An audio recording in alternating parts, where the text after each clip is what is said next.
APC flag bearer aspirant. Lawyer Macauley is here to talk about the official launch of the Macauley movement and a campaign manifesto on the Thursday at Frabe College Field in Freetown. It has been themed building bridges and creating opportunities for all. So, good morning, Barrister, and a warm welcome. Good morning. I mean, earlier I said whether indeed you are a politician of pedestal repute or not. Well, I mean, again, one doesn't blow one's trumpet, actually. It's someone who would actually adulate you in the process. But I know you've been in the field for quite a long time, actually. You've served in pedestal capacities in this country, you know, not least in governance. So you're welcome to the program. Thank you for having me. I wanted to ask, I mean, there are a lot of you actually who've come forward for this thing. I mean, all of you are sober people, you know. Eventually, it's only one person who's going to win, you know, who's going to be the flag bearer. Do you see yourself as this person in any way? I mean, to be honest, do you think you're going to win this thing? Well, let me start by saying that good morning, Sierra Leoneans. I'm a man of very deep Islamic faith. Okay. And I do believe that leadership comes from God. And I do believe that God has his representatives on earth. And in my party are the delegates. Based on the interaction that I've had with delegates and potential delegates, I am of the very strong view and opinion that I'll be the person that will emerge. You're chosen from a college field. Why? Why there? Not Frabe College Field. It is Frabe Field. Frabe Field? Frabe. Yes. Oh, I thought it was Frabe College. It was a mistake. I was born in Frabe. Okay. My dad is Frabe, and my mom is Timni. Ifofka Timne Fino. Wandum Kere Wandum Kas. So basically, I chose Frabe Field deliberately. Because it's your home. It's my home, and I lost my dad almost 20 years ago. Sympathies. Thank you. And interestingly, his graveside is just behind the stage. Oh. So wow. I want him to be closer to me where I am making this very momentous, taking this very momentous step. So that is, for me, very, very important. And charity begins at home. Freetown is my home. Port Loko is my home. So I am doing Freetown tomorrow at Frabe. And on the 27th of December, I'm going to Port Loko as well. You've been in the APC for years, actually. There are many parties in Sierra Leone. You chose to be an APC supporter and a member, in fact. Why? I did is it the ideology or? Well, let me say that our surroundings do influence who we become. And I can tell you for a matter of fact that I did not join the APC. I was born in the APC. We have a long-standing service record in our family, 3 generations. My grandfather, my mother, and myself. My mother is currently the veteran leader of the APC at Port Loko. Okay. And my grandfather was one of the pioneers of, you know, the formation of APC and also the strength of the APC in the South Himbo. You know, so I did not choose APC, but beyond that, I also believe that the APC is a party that I share deep ideological and personal attachment with. And I see APC as a lesser evil to the SLPP, because the APC is the party that has really brought meaningful development to this country. Make no mistake, different governments have brought in development, but APC government does all the time bring in meaningful development. Good morning once again, and it's always a pleasure having here Lawyer Macauley. Now, at the core of your manifesto, it indicates building bridges. Can you maybe define what that phrase concretely means in Sierra Leone's context, and whether looking at the political context or the social context but help us understand what that means. So building bridges, creating opportunities. I believe that I am the candidate that has a very deep understanding of the problems that Sierra Leone has, and also the candidate that has a vision, a very clear vision to unite the country and develop the economy, and also restore trust and confidence in the public service. So when I speak about creating a building bridges and creating opportunities, is all in there. Make no mistake, we live in a very divided country. We've just had the civic festival, and it is sad that I did not see any semblance of opposition. And when I talk of opposition, I'm not just talking about the APC. I'm talking about the C4C. I'm talking about the NGC. And I'm talking about other smaller political parties. There was no room created for them. I am not sure that the government extended an invitation to the APC to say, we are going to give you this space. You're not sure or you're not aware? I am not sure they did not do it, because if they did, we would have taken the opportunity to do that. That I am quite sure of. We would have taken the opportunity to put a booth there, to sell our ideology, to sell our message to the people. But it did not happen with the APC, and I did not see maybe any they other did not look at it as a space where, you know, they should be more focused on political matters. Don't you think so? So politics and governance are completely separate things, right? So when you go there, you're not going to talk about politics. You're going to talk about governance in the sense that when I shall have assumed power in 2028, these are the policies that I'm going to implement. So that is not politics, that is governance. And the chief minister has a booth there. He was there, I am told. Other ministries do have booths there. The APC can say, this is our booth. The policy that I am going to implement will be completely different from what the government is currently implementing for this or that reason. So if I am talking about uniting the country, it is because there is a division in the country. And don't forget, I still recall just after the assumption of the presidency of the country, President Bill did take an interview at 98.1. And I still recall that it was Asma James, the ambassador to the European Union, that was the presenter. And she asked President Bill a pointed question. He said, what are you going to do to unite the country? Because this country is divided. Honestly, I was very hopeful that President Bill was going to give us a message of hope, a message that will unite all of us as Sierra Leoneans. But he didn't. All he said was, well, not to today, Salone, don't divide. Now, with man, they don't divide Sierra Leone between Timni line and Mendy line. That was disappointing and unfortunate. Is that the case, though? That the country is divided on political lines? I mean, ethnic lines? Timni and Mendy? Well, I am not saying Timni and Mendy. Okay. But let's just don't bury our heads in the sand like ostriches and leave our butts bare. Sierra Leone is divided based on ethnicity and based on, regions. But what I want to do is to unite the country, which is why I am going to start uniting my party. When you're in opposition, regardless of where you are, there is always infighting. There is always different opinions because people are clamoring to occupy the top tier positions of the party. More so now when the APC is going to be the party that will form the next government. How do you know this? Oh no, it's very clear. I mean, the SLPP has performed very poorly. I listened to the segment before this one, and it was quite a very good segment, and I want to say thank you to Professor Lako and my brother Akibo. Yeah. It laid bare the dire economic situation in the country. And you had I think a podcast. Yes. Where, your presenters went to the market, asked for the prices of food and all of that.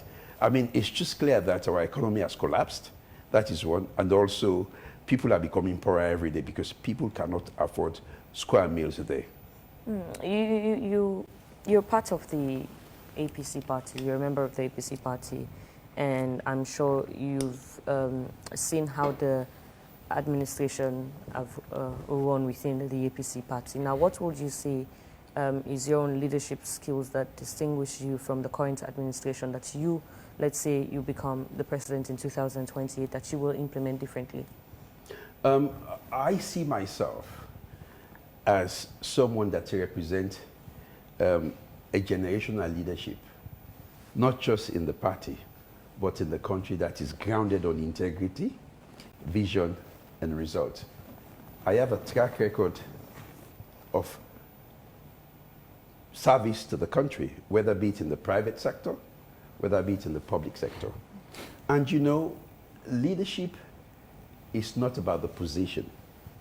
Leadership is about service to the people you govern. Leadership is about empathy to the people you govern. Leadership is about strategic thinking. These are the three things that make a leader. And these are the three things that I know I have in me. Very often, people look at leadership as the perks that are around there. But are you a servant leader? That is the question.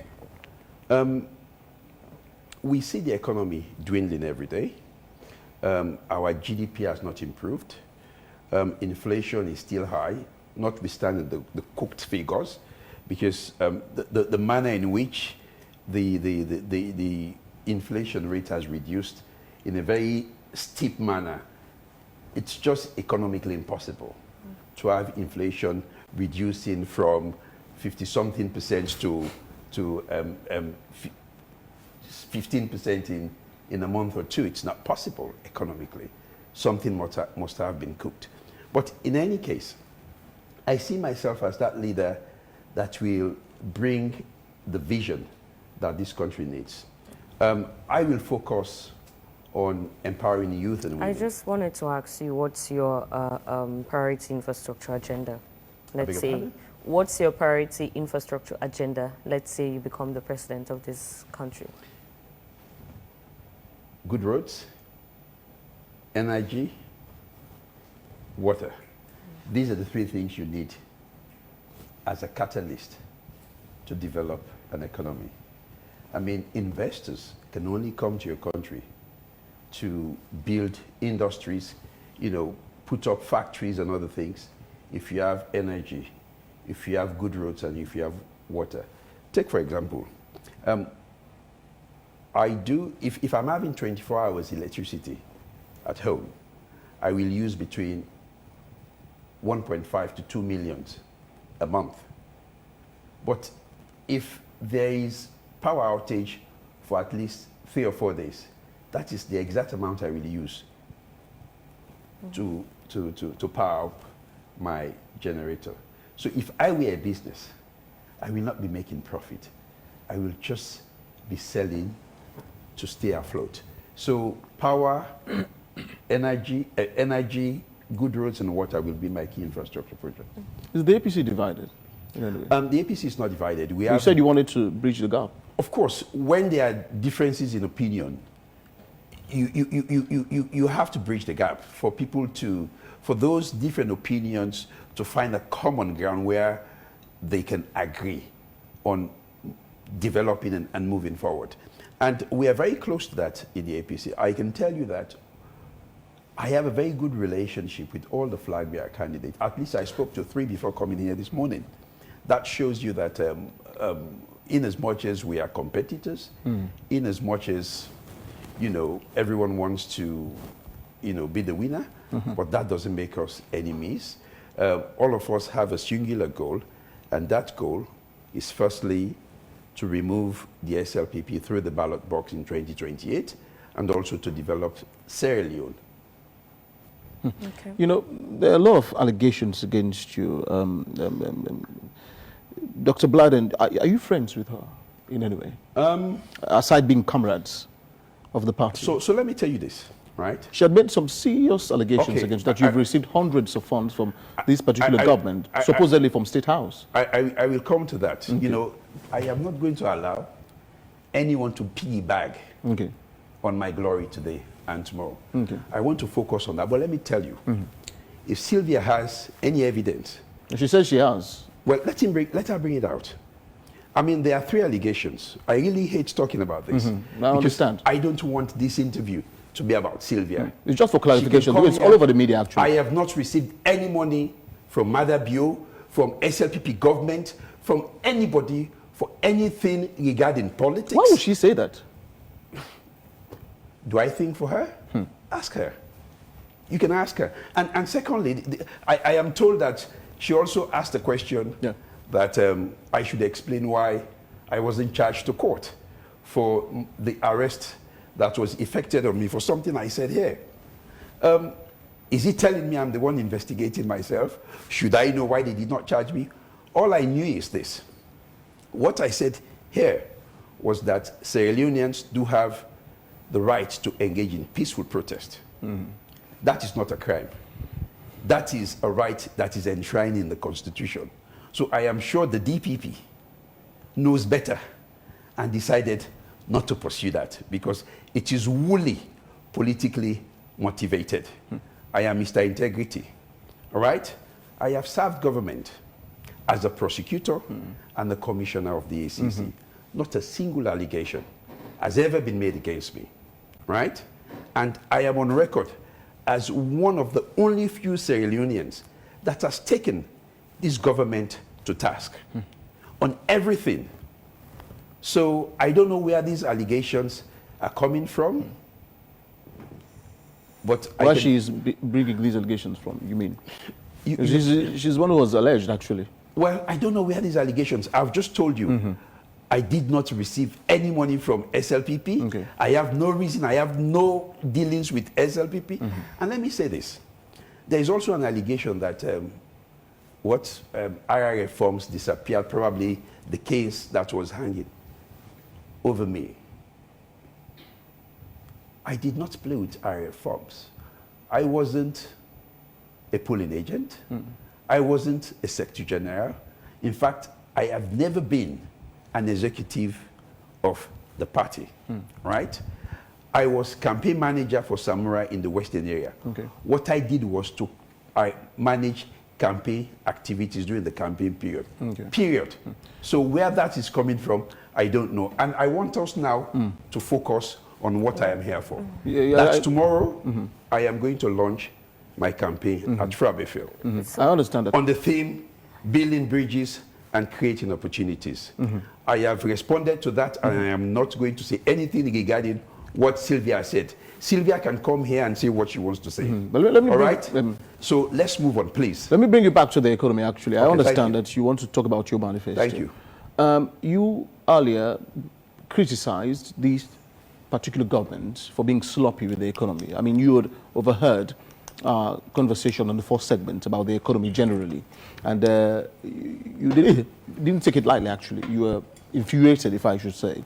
When you started, you said, oh no, I heard the conversation, and you were mad about it. My question to you is this. I mean, it seems to be the biggest problem in Sierra Leone, our economy. How could it be fixed? Because consistently, since independence, we've been having serious problems. Every party would tell you that they were the best at managing the economy, but the people don't see that.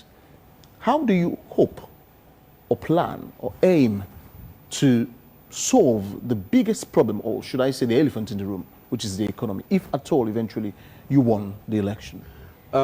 You know, the ailing economy of Sierra Leone has been one that has ailed for a long period of time. Decades, actually.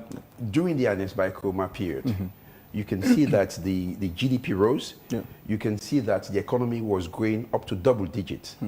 And Ebola came and there was a collapse in the prices for iron ore. And that was where our problems started. But again, we have to ensure that we don't tax businesses to bankruptcy. We don't tax citizens to poverty or to the grave.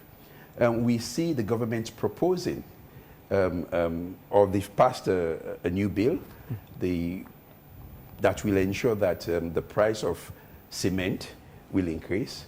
And when you increase the price of cement, cost of construction increases, and rentage for ordinary people also does increase. So, yes, go ahead. Go ahead. Go ahead, please. Also does increase. But coming to your question, revitalizing the economy will involve revitalizing agriculture and industry. When you look at the GDP in Sierra Leone, the GDP, 60% of it is agriculture, 20% is mining, which tells you that Sierra Leone has to diversify if we are going to survive as a nation. It was said here in the previous segment that Sierra Leone does not produce. And if you don't produce, you buy more than you sell. There will always be a deficit in the trade balance between yourself and other countries. So what I will do is to make sure I revitalize the industry to encourage Sierra Leoneans and foreign investors. You mean by reducing taxes, you mean? These are incentives to building the economy. You can give tax breaks. Take, for example, if someone is coming to Sierra Leone to do oil palm, you are not going to start taxing them from day one, because it takes 7 years for the oil palm to start bearing fruit. So you can give them tax breaks up to that point to encourage investment in Sierra Leone. So, like I said earlier, you asked me what are the three things, what are the things that will ensure that the economy... Agenda infrastructure. Yes. So it's good roads, energy, water. Diversifying the economy will bring quite a lot to the country. One, it will attract foreign investor. They come in and open industries. They will bring in expatriates. I will ensure that there is a clause in the agreement which will focus on knowledge transfer to ensure that Sierra Leoneans will acquire the knowledge that foreigners have brought in to run their industries. And we have a cutoff point where certain positions in certain industries should be held by Sierra Leoneans. Ade, let me hold you there for a minute and have your bites on this. Just as Jones mentioned, we've seen quite a number of, potential aspirant for the flag bearership position for the APC. Just yesterday we had lawyer Sufyan here as well, and he also expressed his interest for the flag bearership position. What's your level of relationship with grassroots members of the party? I'm a grassroots Sierra Leonean. I was born at Frabe. The formative and early stages of my development took place in Bo, up till when I, reached class 4. Then I came back to Freetown. I attended Edwards Primary, just over here, and I used to come up here to play football. And I went to the Prince of Wales. These are all government-run schools. And I went to school with ordinary Sierra Leoneans whose parents are grassroots. So when you talk about me being close to the grassroots, I have been close to them, not only at the party office, but in the cells. I can still remember just after 2018, when on a daily basis you have members of the party, high, middle, and bottom, are being arrested and locked up by this government. I was always there to rescue them. I still recall, I used to go to Padembe Road, play draft or checkers with Paulo, Abu Darami, and others that were detained there. So I have always been closer to members of the party and our grassroots. To many Sierra Leoneans, I asked the same questions to Lawyer Sufyan yesterday, and I think it's right for me to ask you the same. To many Sierra Leoneans, and also, supporters or sympathizers of the APC party who actually felt disenfranchised from, the 2023 elections, whether it's issue of distrust and so to speak, how do you intend to rebuild that sort of trust, from these specific people? Could you repeat your question? I'm saying for Sierra Leoneans in general and also sympathizers for the APC party who sort of like feel disenfranchised from the 2023 elections, right? So to speak, many have lost interest in thinking that the APC party will be a suitable alternative come 2028. How do you intend to rebuild that sort of trust level again, you know, as you're vying for the flag bearership position for the party? Well, we have to start with implementing the agreement for peace, the tripartite. The tripartite has at least 80 to 84 recommendations. And the unity agreement. And the unity agreement. And some of those recommendations have to do with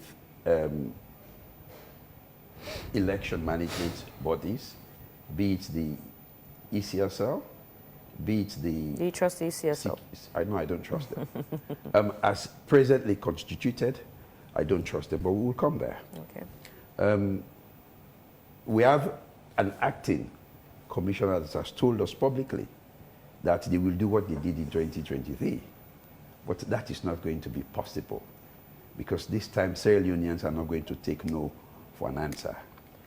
The results that will be announced should be reflective of what Sierra Leoneans chose.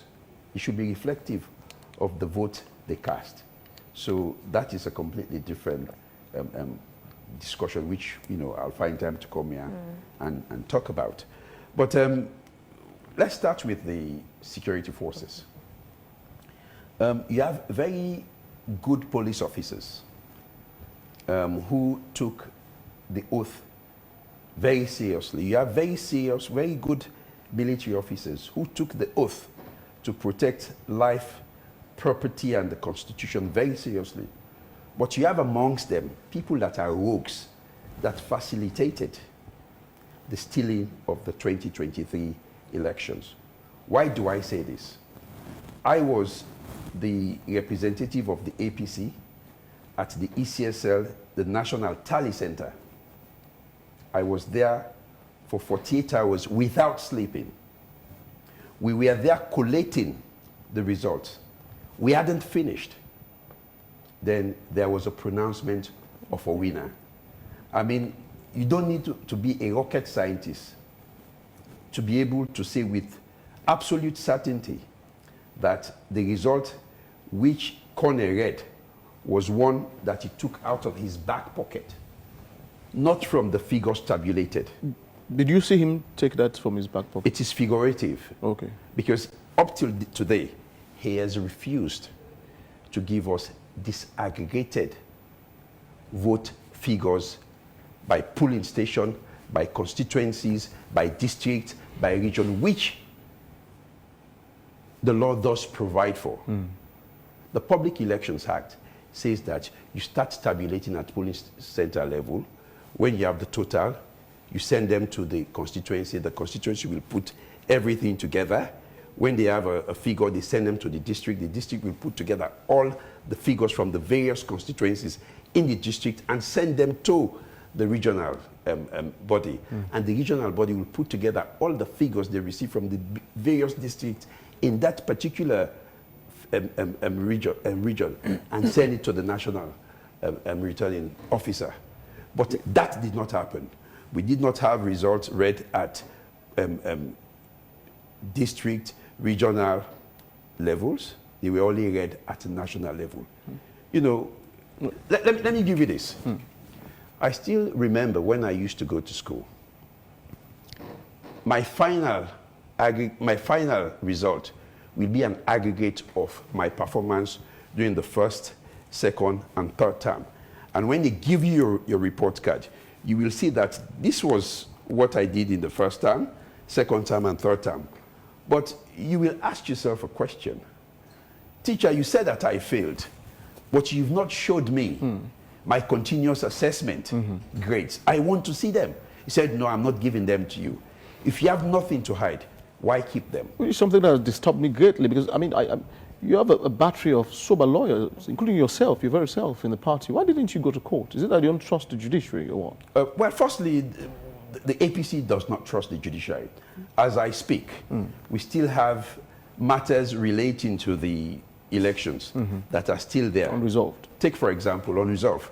Take, for example, when the ECSL refused to publish the voter register, we filed, myself, African Authority, and other APC lawyers, filed in the High Court to compel the ECSL to publish the voter register. They failed to put that particular file before a judge that can look at the merits of our application and give appropriate orders. We challenge the commissions of inquiry on the basis that rules of procedure and evidence have not been formulated as required by the 1991 Constitution. We filed in the Supreme Court. That case is still there. We had election petitions, which took beyond 4 months, when the Constitution says that you can take 4 months, not more than 4 months. Even the appeal should not take not more than 4 months. And all those cases are still there. The appeals are still there.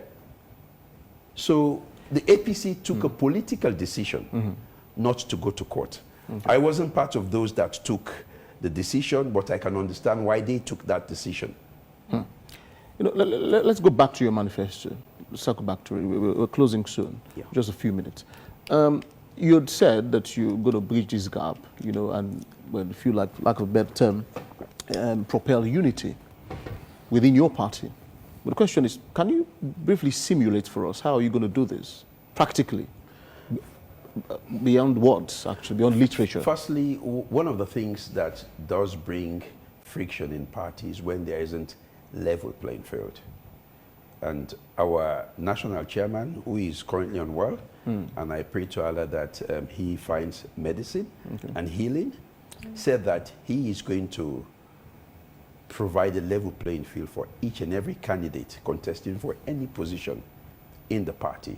So to ensure a united party, firstly, you have to create a level playing field. That is one. And secondly, you have to be open and accountable to the people. If you are taking decisions, you have to let the people know why this decision is being taken on behalf of the party. I mean, these are the little things that bring disgruntlement in political parties.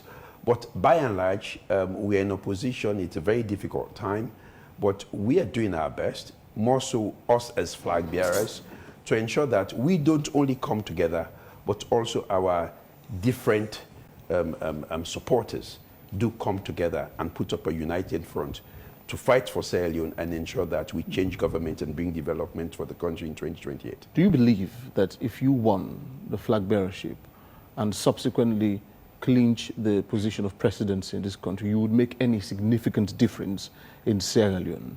And why do you think so? As it is now, what currently obtains is not what many Sierra Leoneans want. We have a president that is completely out of touch. In what way? He does not, firstly, mingle with the ordinary people. When you see him pass, jet speed, I hear that several people have been killed because of excessive speed by his convoy. I would advise that, even for his own safety, you know, he's our president, and we pray that he is safe. So we do ask that his security team does look at the manner in which the president is being driven. Because is the president aware that he's been killing people?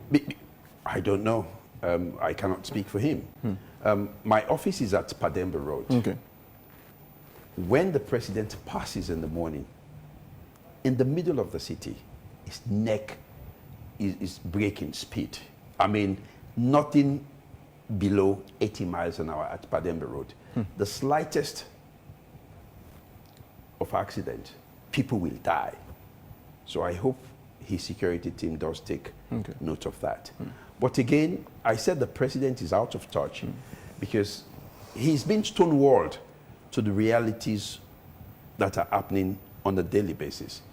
We used to have Dr. Anes Baikuma that will just pop up in a marketplace to speak to ordinary market women, that will pop up at attire bases, car washes, to speak to ordinary Sierra Leoneans, to see what is happening, to have a completely different view. I know that President Nkrumah used to invite women from Abacha State to meet him at State Lodge to discuss issues.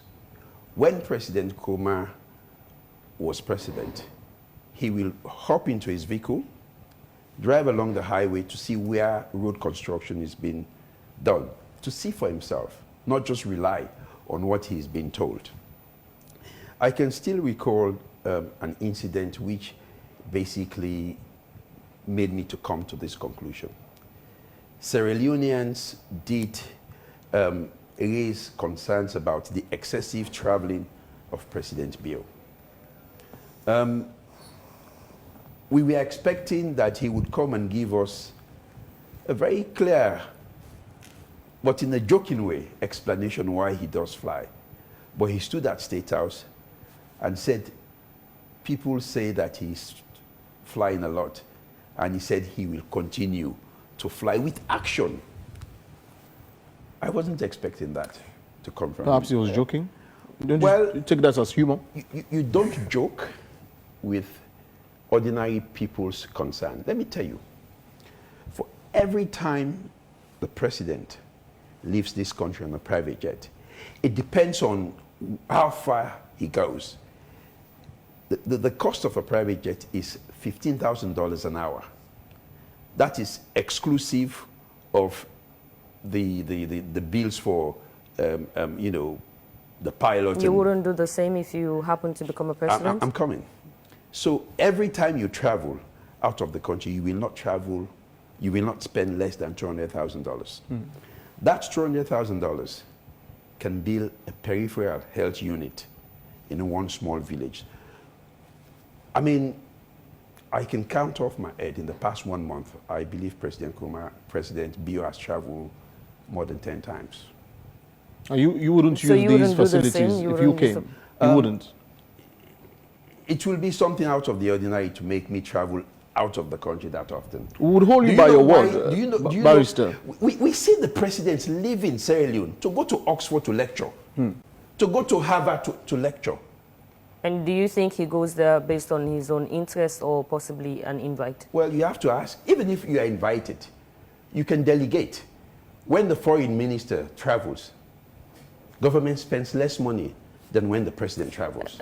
Let me ask you this question. How would you ensure that your manifesto is not shelved after the elections?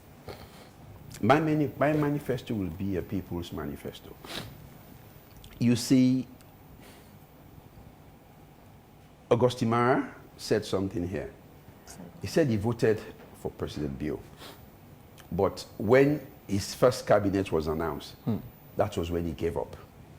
So the type of people you appoint into different positions in your government will determine how you become successful in governing the state. So if you bring in people based on knowledge and professionalism, I'm sure you will deliver as I intend to do.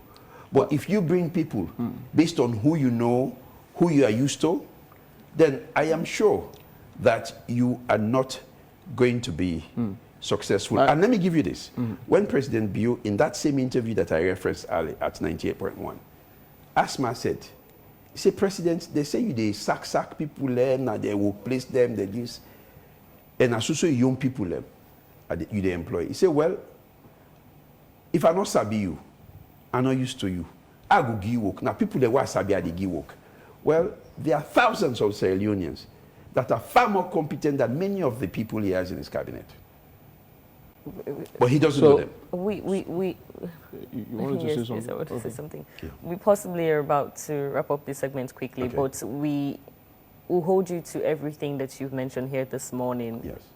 Now, let's say in 5 years of your, or 5 years into your presidency, Sierra Leoneans happen to say that their lives hasn't been improved in any way. Would you say that you failed and hold yourself responsible? I am a very honest person. Failing does not mean that you cannot do better. I mean, we've had presidents in other countries come up and say, look, I have failed you, but I pledge that if you give me the opportunity again, I'll do better. And they've won elections, but I will tell you that I will be a president that will succeed. Just before we end it, I am going to launch my campaign tomorrow. It is going to be a political event. It is also going to be a festive event. I am going to have artists to perform. We are going to have what we call Adi Fest. We'll be having Innocent, LAJ, Eddie King, P2, and many others. Okay. So I invite all of you at Frabe in Freetown to come in your numbers to Frabe Field. Why those specific artists? Well, we cannot bring every possible artist in the country to perform, which is why those are the ones that we've chosen and those are the ones that we can afford. Or those are the ones that support your ideology? No, they are not supporting my ideology. They are businessmen. If you call them to perform and you pay them, they will come. Finally, for me, thank you very much, by the way, for the invitation. My final question would be, history has a silly habit of repeating itself. Yeah. We've seen good men being transformed into lethal weapons against the state over the years. You are seated here this morning. You've criticized a lot of what His Excellency criticized years ago that he wouldn't do, but has overdone, actually.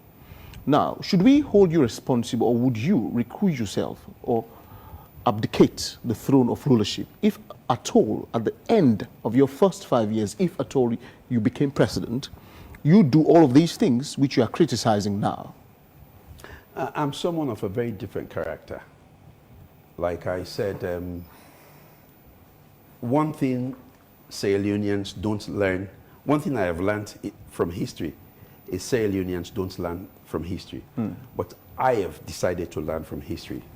That one, when you come into governance, if you focus on Queenism, you focus on chasing your opponent and your opposition, you will fail as this government has done. So those are two things I will avoid. Chasing the opposition and bringing in people and put square pegs in round holes. There are some people in the government that are very good people, professionals, but you know, if the totality of President Bio's team has been that good, we wouldn't be having an economy that is messed up as it is today. Including the traveling and the speeding motorcade? What about those? All of that. You will not do them? Look, I come to my office at 6:30 in the morning. So if I become president, as I'm going to become, before people start coming to work, I'll be at State House. So there'll be no need for me to speed. No need to interrupt the traveling arrangement of ordinary Sierra Leoneans that are going out there to fend for themselves. And the traveling, the frequent jets, the $20,000 an hour stuff? Well, you cannot avoid traveling as a president, but it's going to be very limited. It is only how many times per month, perhaps, hypothetically? Well, I cannot determine how often I'm going to travel. The president gets invited a lot, actually. So it is you who are going to choose eventually. Are you compelled to attend? Not really, essentially. And that's why I'm asking. When President Nkrumah did not want to go to the UNGA meeting in 2017, he sent his foreign minister. Government spent less money. That one is a statutory traveling, but he didn't go. He sent someone else. I mean, President Nkrumah often sends the vice president and foreign minister to represent him in many functions around the world. I mean, we see the president going to Ghana for the passing out of a military, and you know, I mean, I think he should temper down the traveling and focus more on fixing the problem of the country. Adi, thank you so much indeed, Barrister. We wish you well. Thank you very much. Thank you so much for being with us this morning, and we wish you the very best in your Adi Fest tomorrow. Thank you very much. And you know, I know AYV is going to be there to live stream the event. And, cover it, you know, I want to say thank you to the management of AYV for giving me that opportunity. Thank you, and we say Merry Christmas to you and a prosperous 2026. Same to you. All right, this is where we end today's edition of the program Wake Up Sierra Leone. We say thanks to our sponsor, Rokel Commercial Bank for their support towards the program, on to all our audience and guests who've been with us. I wouldn't want to say in this 2-hour-long conversation because it's more than 2 hours. Actually. Yeah, our audience are now telling us that it's more than 2 hours. Indeed. But anyways, thanks for being with us. We appreciate your time. I'm Marina Terry, wishing you all a lovely day and stay safe. Indeed, Victor Jones are my names. Merry Christmas in advance. Happy Yuletide. Yeah. Season greetings Merry to all of you. Christmas. And is it safe to say? To sing Christmas Carol?